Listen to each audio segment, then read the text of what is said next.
Hey guys, so another video on a Sunday night where I'll just take camera and talk about anything that's come up in conversation this week with clients or things that have just sort of gone through my own head that I feel are worth sharing with you. And this week I wanted to touch on skill acquisition versus skill maintenance, which just means the comparison between how much it takes to get the skill and how much it takes to keep the skill, because to be honest, there's a lot of grey area here. A lot of people will get their first skill and be so chuffed about it and so excited about it that they just don't want to lose it. It's like, oh my God, I got my first back lever. Oh, I've got my first handstand, first muscle up, anything like that. And you think, right, that's it. I'm hammering it away. I want to do it all the time. And what happens if I stop doing it? Am I not going to be able to do it anymore? Etc., etc., etc. And the short answer is that you don't really need that much maintenance work after you've got the skill. And by got the skill, I just mean that you can hold it with good form for more than, say, 3 seconds in the case of a static hold, or you've got maybe 3 reps minimum on a rep-based movement or skill. Yeah, so that's the clarification on what actually counts as having the move.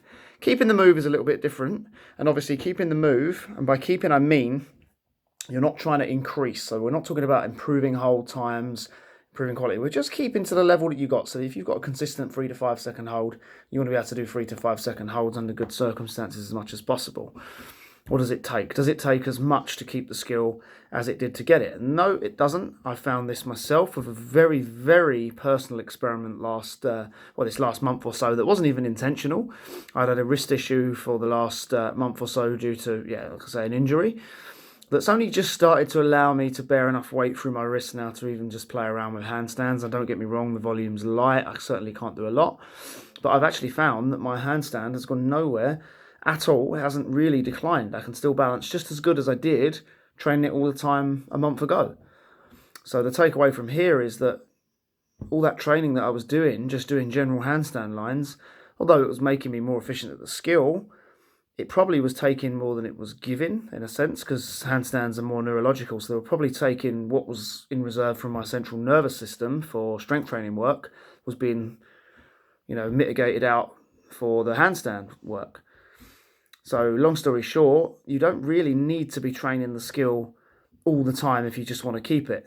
You'll probably find 1 to 3 times a week is fine. I know Stephen Lowe in Overcoming Gravity 2 talks about this and says that you can just put movements at the beginning of the session almost like a warm-up or at the end of your warm-up, just to keep them ticking over if they're not your main priority right now. But you certainly don't need a lot of volume or frequency. So you guys that are like getting your first bar muscle up and going past every bar you see and trying to pull muscle ups, probably overdoing it a little bit, and you'll probably find because you're doing so many of them, you're fatiguing yourself, and that's what's making you seem like you can't do them anymore. So if you just stepped back a little bit, dialed the frequency down, you'd actually not lose the skill. The body's not that fickle. The body remembers things better than you realize, and it's only after long, long layoffs do you really start to fully detrain. So panic over, no sweat, just enjoy it for what it is. Calm it down, a little bit of off time, or focus on other things. Most of this stuff works full circle. I've seen this in my own experience way too many times and with all the people I work with for me to not back up that theory, okay? So, less time needed once the skill's in place. Calm it down, start looking at what is down the line, okay? So think bigger picture. You've got the skill now, what do we build on from there? Wicked. I'm going to do an article on this over at straighttalkingfitness.com if you prefer a read or would like maybe just, to see the comprehensive version of that. Generally speaking, if you want to get in touch with me, at straight_talking_fitness is my Instagram handle. You can drop me a comment here on YouTube. You can even email me, straighttalkingfitness@gmail.com. If you like the video, like it, anything useful in it, feel free to share it. Stay tuned because next Sunday I'm going to hit you with another video. Thanks, guys. See you soon.